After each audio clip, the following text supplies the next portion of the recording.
Hi, I'm Chris Connor, the founder of Franchise Marketing Systems. And for the past 25 years, I've been working with companies to help build, develop, design franchise models, and then execute franchise growth for brands that are typically new franchise systems. Today, I'm here with Mr. Eric Bonnetain, the founder and CEO of Bread and Vine, a newer franchise system. And what I wanted to talk here with you today about, Eric, was giving some of the business owners out there a chance to learn about your process, your journey, and the steps that you've gone through in turning Bread and Vine into a franchise system and growing the company and expanding it.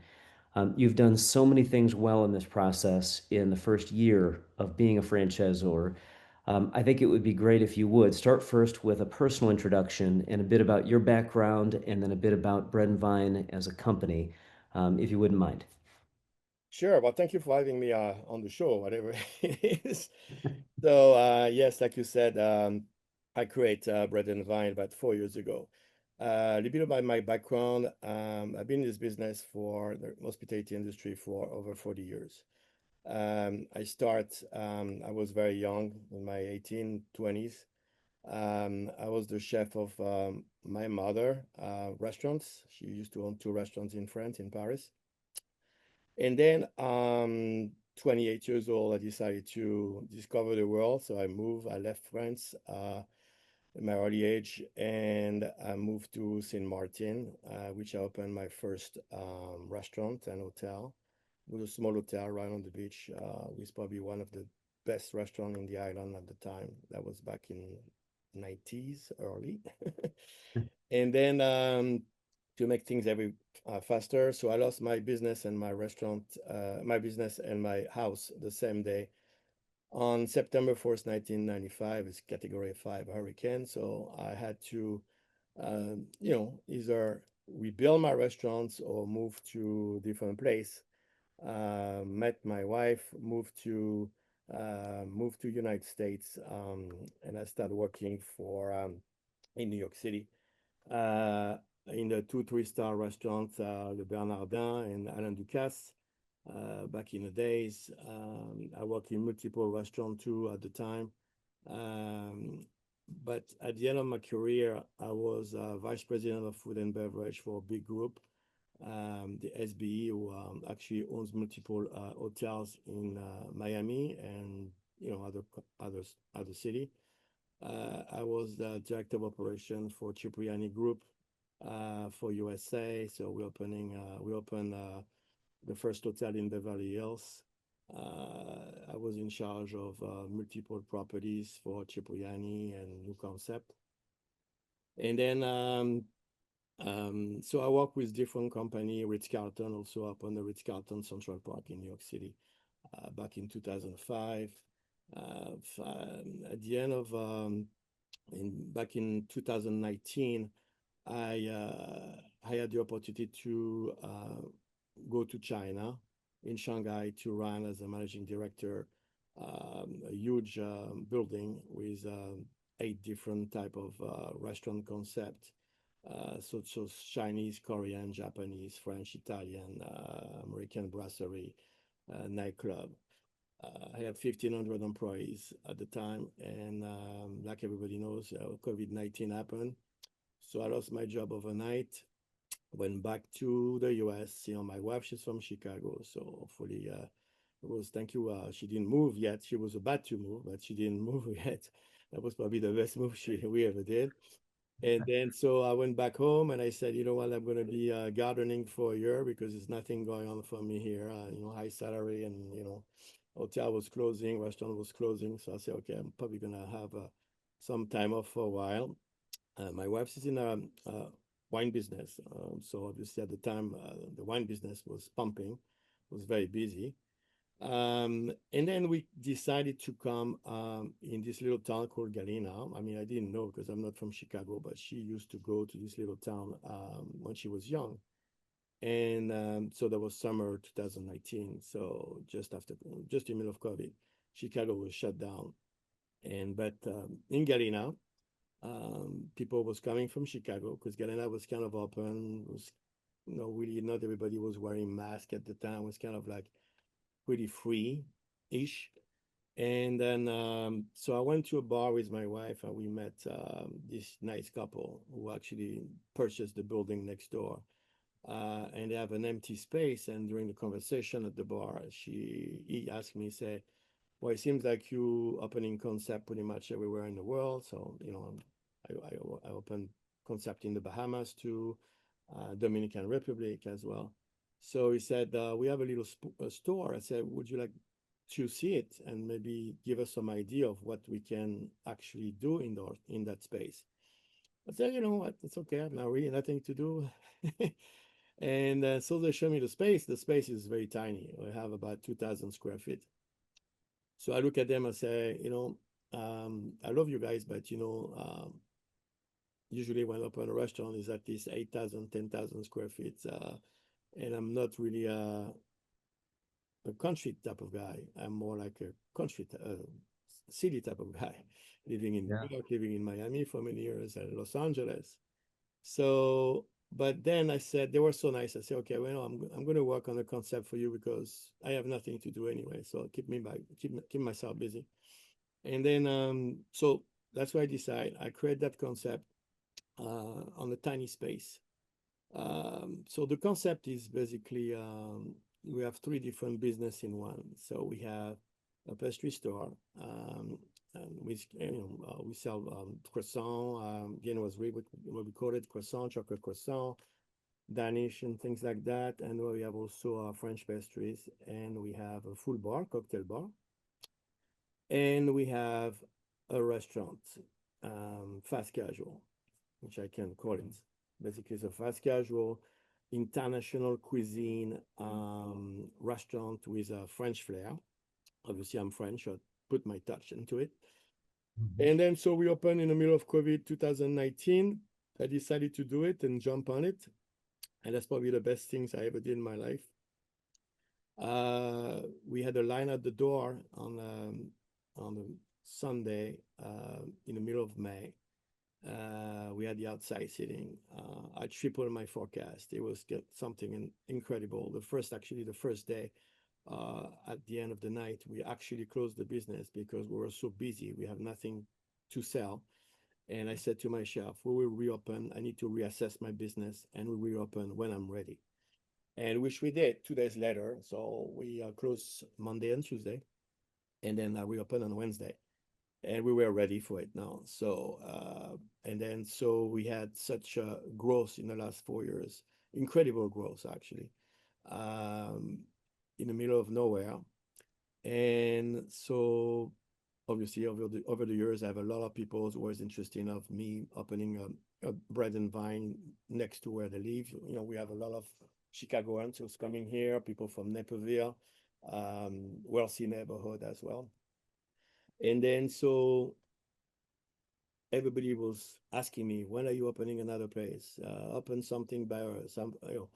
So 4 years later, I mean 3.5 years later, I didn't really want to open another restaurant because I'm about my 60s now, so I want to enjoy myself a little bit, and I want my wife to see me a little bit more than she saw the last 20 years. And then, so what can I do? So that was the question. I have obviously a proven successful concept, and how can I expand without me purchasing another restaurant? And I didn't know anything about franchise. It was something never touched, never really were interested actually before. And so I did my own diligence research, and I found this company called FMS, Franchise Marketing Service. So I decided it has really great reviews. So I decided to call Chris. Chris is the CEO, and I had the first conversation with him, and I explained to him about my concept and say if it's franchisable. I didn't even know if it was possible. Maybe I don't know. I didn't know what was the requirement to franchise the place. So and he said yes, definitely a proven concept. You've been open almost 4 years now. You have great reviews. I got 4.7 on Google, 4.6 on Yelp, 5 on TripAdvisor. So we decided to start the process. And it took me about 7 months. It's a little complicated process, but very flawless because Chris and his team, first of all, was very, very proactive. And, usually when I send an email, I like people to answer me in the next 10 minutes. And they actually did. And I say, well, okay, so if this guy's answer me in 10 minutes, it's probably a good company to work with. And then they also do the follow up with me all the time. If I was comfortable with the process, if I needed some help during the process, and it was very smooth. So I think we start the process last year in probably April, and by September we had the finalized FDD and we were ready to sell our franchise. Um, Okay, so now I didn't know how to expand my brand. So now that's great. I'm a FDD. I'm officially a franchisor. And what's the next step? So Chris and his team obviously have different departments. So they have marketing, they have sales, they have legals. So they really helped me during the process. And then in September, I say, okay, what should I do now to sell my brand? Because I'm not a really good marketing type of guy. I'm more like operation. And he said, well, you can, do trade shows. We can also marketing, doing some campaign on social media. So I decided to do the first trade show. And I went by myself. It was I buy some, franchise equipment for the show. And I went by myself with no help. It was my first show. I didn't know what to say. I didn't have no spiel to say to anybody, but I created my own. And that day I sold two franchise on the weekend. So the first one was in Tampa, and the other one was in Boston. Um, and then I was incredibly happy. I couldn't be happy. And then so now after we start the franchise process, now we have the franchisor came. So the process is very simple. As soon as we find the potential franchisor and those people are pre-screened by Chris team, regarding what they want to do, what their background is, the financial they have. When they are pre-screened and approved, then it goes to our Zoom call. So I have a Zoom call with them. I introduce my brand. I explain to them about finance and revenue and royalties, all that stuff. They need to know about. And then so then after, if they're still interested, we go to what's called a discovery day. So discovery day, they actually come physically into our operation in Galena, and they spend the weekend as much as possible. We like to have them for 2 days. And then we explain to them the process, the procedure, introducing with the staff, the product. Obviously, they test as much food as they can possibly do. And then after that, usually they decide yes or no. If they decide, I mean, so far I didn't have anybody who say no, so I'm lucky. But then after that, so we signed the franchise agreement, which is $40,000. And then as soon as the franchise agreement has been signed, then we start the process with them and educated them on what's next. So what's next? I surrounded myself right away with a team. So I have a project manager, I have architect, I have a real estate broker. This is all about the United States and national. We have a sales team, real estate team, which we actually negotiate leases for them. We'll tell them, if the rent is too high, don't do it because you're not going to be successful. So we're very cautious on the revenue versus growth, the lease of rental versus growth, because I know how much of the cost for a franchise. On top of that, they have to pay the 5% royalty to myself. So we want to make sure they really make a net profit. So we're very cautious on the lease to gross revenue. And then obviously we help them also getting to the financial point. We work with SBA loan. We work with different lenders.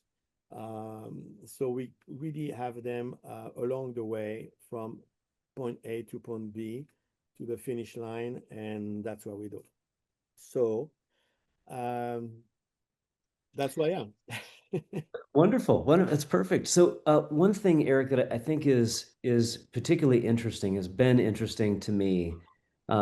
Many times when people think about franchising, they think of a certain quality of food. You know, it's fast food. It here you are, this highly trained, skilled French chef that is going into the franchise model. You're having success very quickly. How are you going to maintain the brand, the consistency, and keep what has made Bread and Vine so great? So, yes, it's a good question. So, first of all, when I opened Bread and Vine, I had a pastry chef. And so, obviously, we cannot replicate pastry chef. And I was worried about doing a franchise at the time because the first question will be for my franchisees, how can we reciprocate your pastry chef into my operation, which is almost impossible to get. Pastry chefs are very difficult to find. They're very expensive. And then so she decided to leave and do something else. And that was the day I decided, okay, now I can purchase very good quality pastries, high-end quality pastries um, to my standards. And then that would be a no-brainer to expand my brand, quantity, consistency, easy to purchase. I'm working with different vendors, which now my franchisee are working with. So that was kind of like a wake-up call, and then a easy way for me to say, no, I can franchise my brand. No, I will have answer to the potential franchisee if they ask me question about how we can reciprocate the brand. So that was for the pastry. For the food, for the savory, it's also a different thing because, as I say, we are a fast casual restaurant. People don't spend more than 35 minutes in my restaurant. So you have people who pick up the food at the counter and then also delivery. Obviously, we have a big part of delivery growth.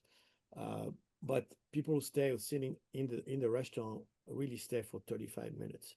So we have a huge we turn the table many times with give you an example. On Saturday we do probably 1,000 people in our restaurants in a single day with only 26 seats.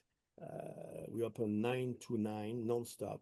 People comes to our restaurant, they can eat anything, a cocktail or pastry or savory mussels, you name it, sandwiches at any time of the day.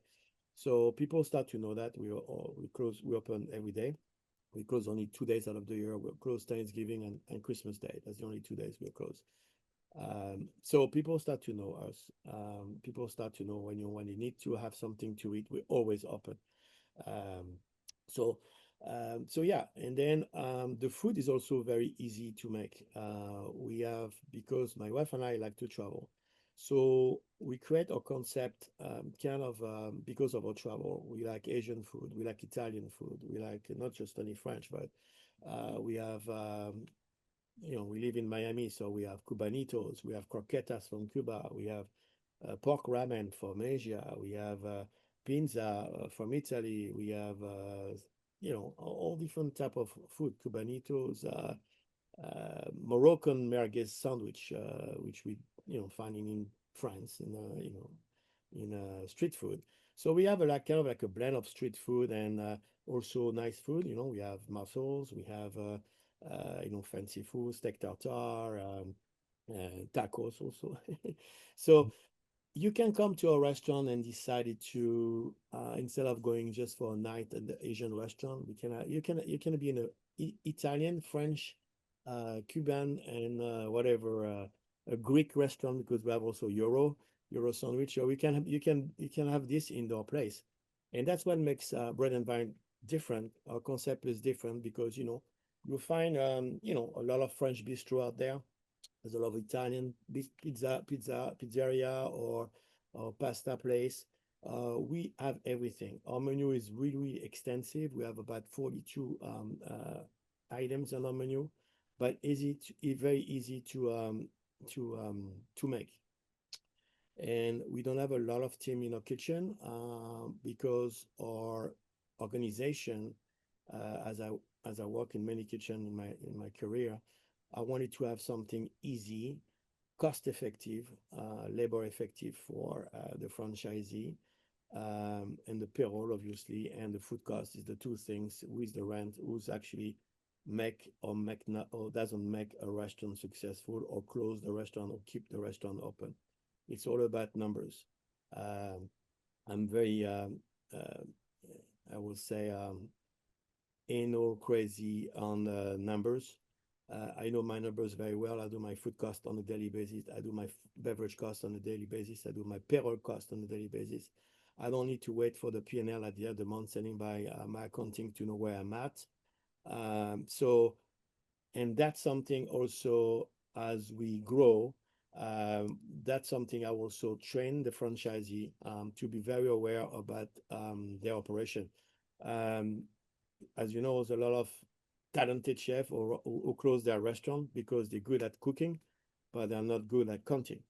And it has to be 50-50% equal uh, if you want to be successful in the hospitality industry. I mean, the margin is pretty small, even though we have a really great margin.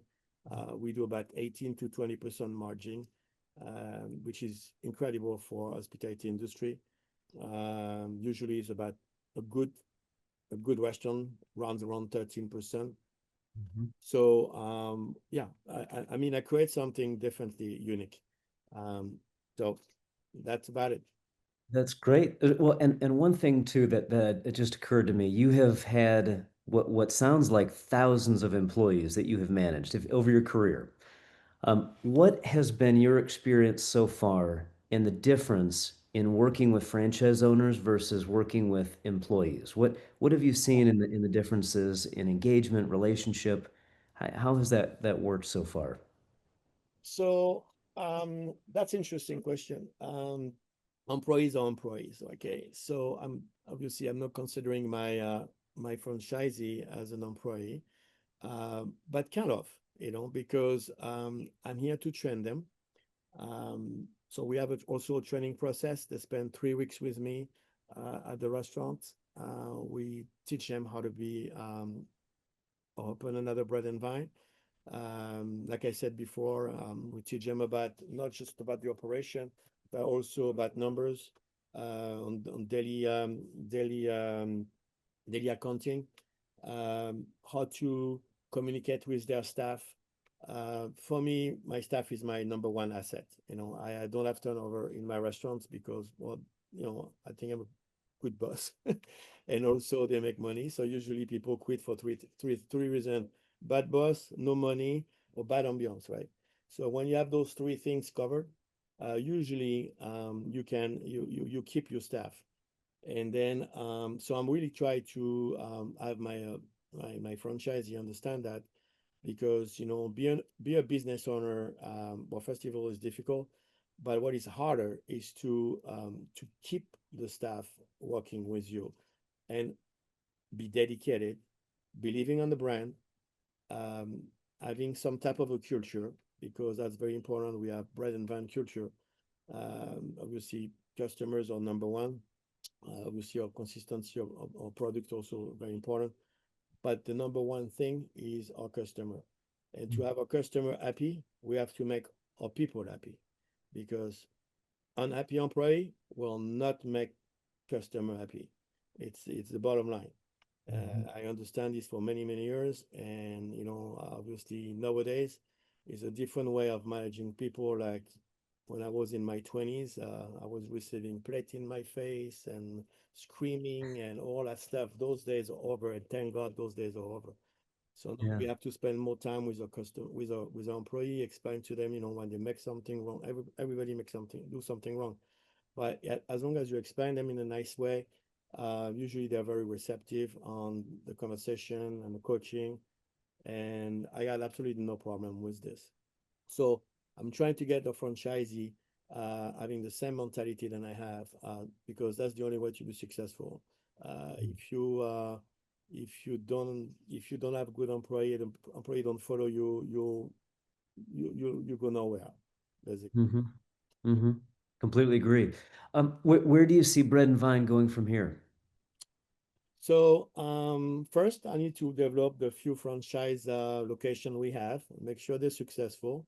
As you know, the most important thing is consistency, um, um, profitability, and trainings and stuff like that. So we have to work very closely with our franchisee, and not saying, okay, after 6 weeks training, you guys don't need me. I disappear from the screen. You send me the royalty fee. This is not who I am. I will be constantly on communication with my franchisee. I am already right now. We have WhatsApp chat room. Um, I work 24/7. I'm an H24 type of guy. So the help they need from me, it's extremely important. And I take this actually in a good way because people can say, hey, Eric, can you come back or can you send back your team to our kitchen for another week because there's a couple of recipe we're not sure about, or something for the service or the counter service. We always send people back, even if I have to fly away for 48 hours in a week. I don't care. I want to make sure they're comfortable after we leave. So the support is extremely important for a franchisee, and I think it's probably one of the most important key to have them buying the product, buying the brand, because they're going to know not only from A to B until they open the restaurant, we are with them. But also after that, it's extremely important to support them and keep having this relationship, understanding the local market. If have some product in my place or maybe don't work in Florida, then we remove them and we put something different because obviously Florida and Illinois is different climate and probably different style of food sometimes. So we actually adjust our brand to our local market. That's great. That's great. Well, I think you have done an absolutely fantastic job in the first year of franchising. I have been so impressed with the way you approach, and there's certainly been bumps. I mean, not everything has gone perfectly smooth. You have taken on things that haven't gone perfectly head on. You've addressed them. You've worked through them. You are a very fair, generous person. You're great at managing relationships. And I think that's probably also directly tied to why you have attracted the caliber of people that you've attracted to. We have some great early stage franchise partners in on Bread and Vine, and I think they will do a great job setting the tone and the stage for where we're going with the brand here moving forward. Yeah. But I'm so thankful for you to be part of this here today, and then for the opportunity to be part of the company here with you overall. Just have loved our working relationship. Thank you for putting the setting up my company as a franchisee, as franchiser. And hopefully, obviously, I'm going to be working with you for many, many years to come. So, as I can say, I praise you, man. You're just amazing. Your teams are great. I have no way of thinking about doing something else. I think we're together for a long run. So, Thank you. yeah. Thank you. Well, onward and upward, and let's keep going. Hmm. Sounds good. Thank you.